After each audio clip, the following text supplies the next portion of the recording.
Hey guys, tudo bem com vocês? Olá, tudo bem? Gente, finalmente eu consegui pegar um tempinho para falar com o Padre Ed. Eis aqui o famoso Padre Ed que eu tava falando nas redes sociais. Famoso assim também não, hein? E eu disse, vou fazer um vídeo e tal. Só 10 dias depois que eu avisei para ele que a gente ia fazer um vídeo. Graças a Deus ele é bem jovem, assim, aberto, então dá certo. Aberto, jovem nem tanto, mas a gente tenta. Pois pois gente, eu pedi para vocês mandarem algumas perguntas do que vocês perguntariam se fosse o último dia da vida de vocês para um padre. E Então, vieram as perguntas. Então, tipo assim, né? Tem algumas perguntas que, tipo assim, são assuntos mais delicados que a gente pode até fazer um vídeo sobre isso, né? Mesmo bem mais profundos. Mas fica para outra, né? Para outro momento. A pergunta: um padre trabalha quantas horas por dia na prática? Assim, é muito importante, assim, até sabendo quem pergunta também, porque um padre, na verdade, ele tem que ter o seu horário de trabalho mesmo. Ele organiza o seu horário, seja o padre diocesano na paróquia, com os horários que ele tem na paróquia, e depois ele tem tipo 8 horas de trabalho, 10 horas de trabalho e encerra para ter o seu horário de almoço, como qualquer trabalhador. Porém, nós sabemos que o padre é sempre muito solicitado pelas pessoas. Então não dá para o padre prever que horas vai estar morrendo uma pessoa para dar unção dos enfermos. O padre não prevê uma urgência de uma confissão, de uma pessoa que está precisando de uma confissão. E assim vai para tantos outros sacramentos que a gente muitas vezes não tem como organizar ou que nos surpreendem pela urgência. Então, o padre acaba sendo muito requisitado, solicitado pelas pessoas. Vai depender do padre organizar bem também o seu tempo de descanso, seu tempo livre, para poder dar muito melhor àquelas pessoas que vão lhe pedir, solicitar sacramentos e confissão, escuta, ou os trabalhos que ele tem mesmo, seja na paróquia ou como religioso. Imagina um padre de interior, assim, né? Que mora no interior, Pois então só tem um padre e às vezes nem tem padre. Disseram já só tem um, ou às vezes um padre só que vai atender diversas localidades. Então realmente é muito exigente. Então até para isso, as pessoas sabendo começam a entender até que momento podem exigir do padre, saber realmente o que é urgência ou não. Tipo eu, né? Eu poder... tive que pedir um vídeo assim. A gente marcou um horário e a gente tem esse horário aqui para atender todo mundo. Segunda pergunta: posso tentar ser santa sem ser casta? É outra pergunta também realmente muito delicada, assim, porque o que é que a gente entende por castidade, né? Porque se nós falamos de santidade, nós falamos de muitas virtudes, pessoas que levaram uma vida virtuosa. Não significa que não pecaram, significa que conduziram toda uma vida de virtudes e foram crescendo nessas virtudes até morrer, e reconhecida pelas outras pessoas que conviviam com ela. Se você olha a vida de alguns santos, talvez alguns digam, será que realmente ele era casto? Mas casto, o que é que nós entendemos por casto?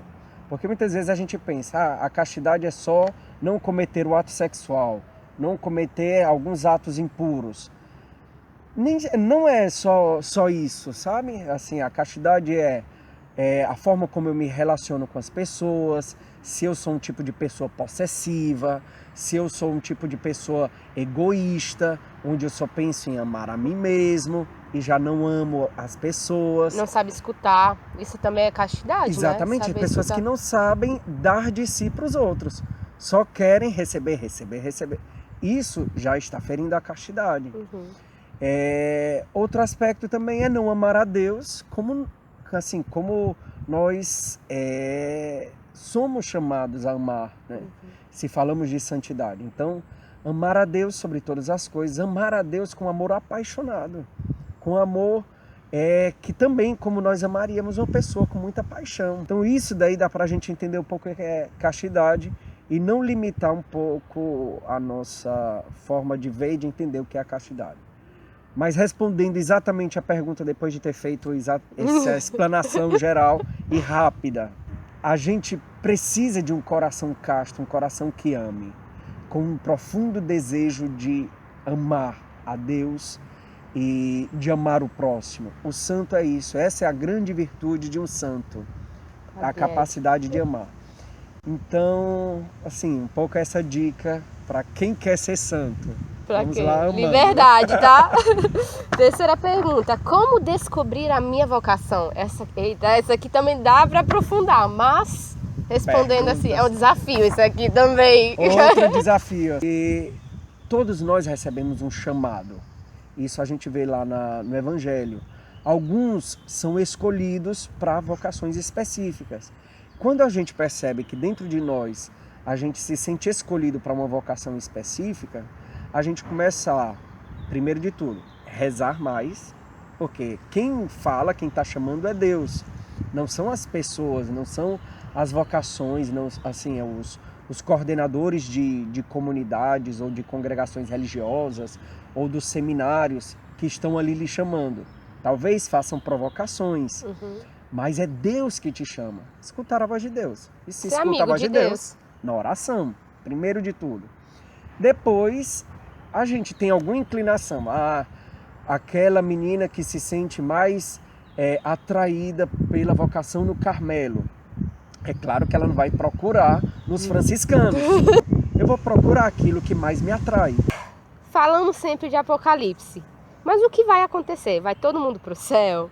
Como vai ser? Pergunta-se que precisa de uma aula. Então não julguem agora a gente. Quer dizer, o Padre Ed, ele vai falar assim, bem simples, mas depois a gente faz algo mais aprofundado. Vai. Certo. Não, porque a gente pensa assim, vai acabar o mundo, né? Todo mundo vai ser sugado assim. Acho que a gente não tem que pensar o Apocalipse como final do mundo, como desastre, como... Nós temos que olhar Apocalipse, sabe o que é que significa Apocalipse? Revelação.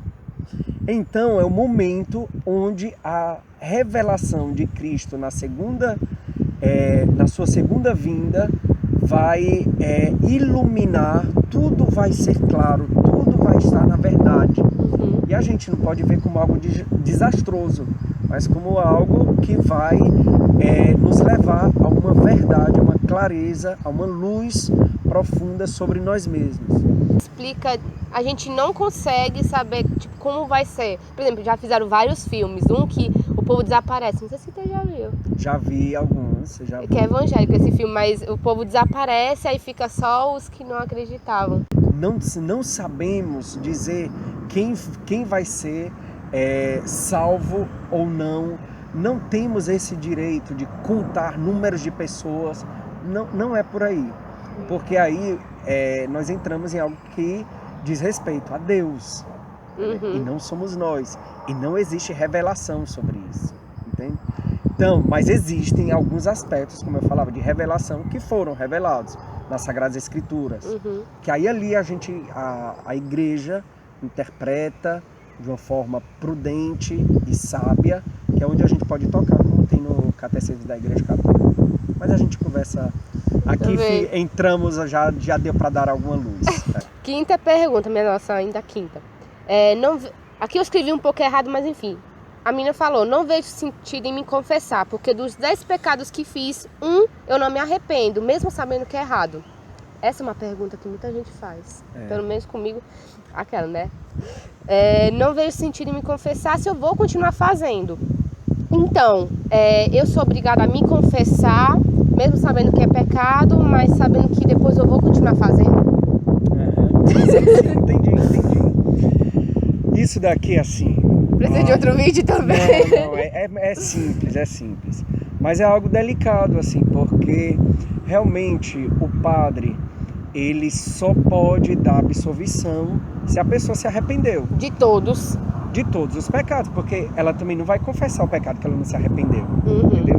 E nem pode dizer assim, omitir propositalmente, dizendo assim, não, vou confessar esses 9 pecados, aquele eu não confesso, porque eu não me arrependi, mas quando ele me der a absolvição, apagou todo mundo.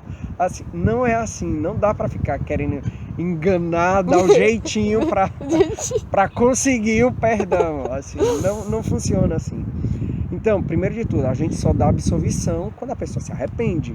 E ela vem para a confissão, arrependida do pecado. Mas existem situações, tipo, o Papa conta no livro O Nome de Deus é Misericórdia, que foi uma entrevista que fizeram com ele há pouco tempo, de uma pessoa que chega exatamente dizendo assim: olha, isso daqui eu não me arrependi, assim, esse pecado que eu cometi.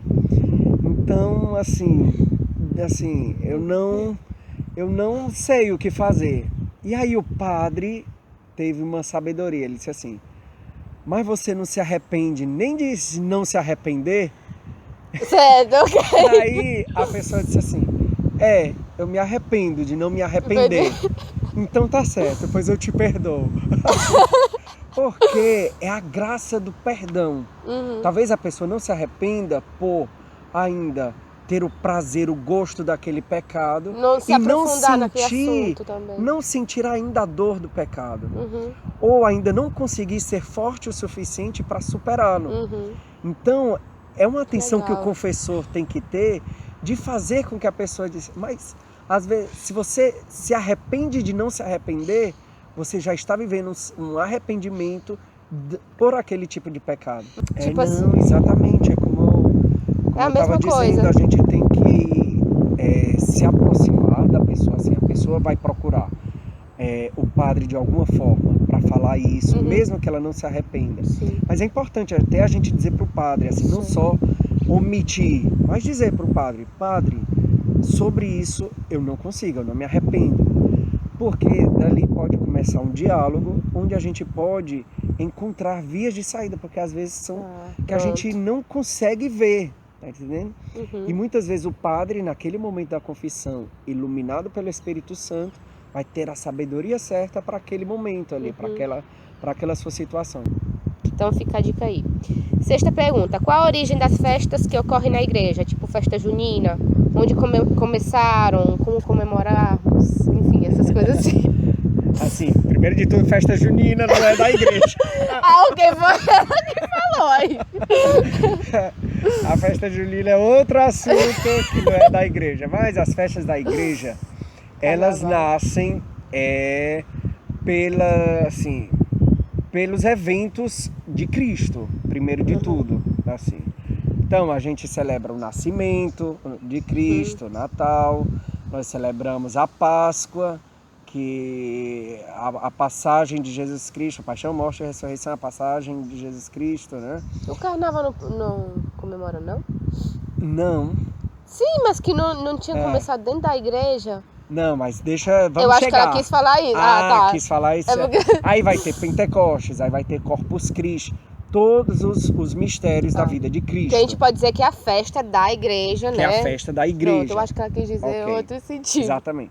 Agora, existe o quê? Existem algumas outras festas que não são da igreja, que foram agregadas a momentos da igreja. Pronto. Tipo, como você dizia, o carnaval, como a festa de São João, tá entendendo? De São João, de São Pedro, de Santo Antônio, no mês de junho, que é a festa junina, que acaba sendo agregada à festa dos santos, assim, por um tipo de cultura brasileira, que é uma cultura muito religiosa, popular religiosa. Então as pessoas acabam trazendo costumes da cidade, daquela cultura, daquela localidade para algo da igreja. E acaba se confundindo. Mas não nasce assim como iniciativa da igreja. Certo. É pelo contrário. E o que é que muitas vezes a igreja faz? Aproveita, já que existe aquele hábito, não condena, mas tenta dar uma alternativa. Como muitas pessoas fazem no período do carnaval. Ou fazem o carnaval com o Senhor, ou fazem festa junina, São João da Paz, ou festa junina, ou festa de São Pedro. E acaba vivendo um momento muito bom de divertimento, que nós todos precisamos ter. Todos. E trazendo para a igreja, né? Acontece um pouco assim nessas pronto, festas. então ficou aí mais esclarecida aí. Sim.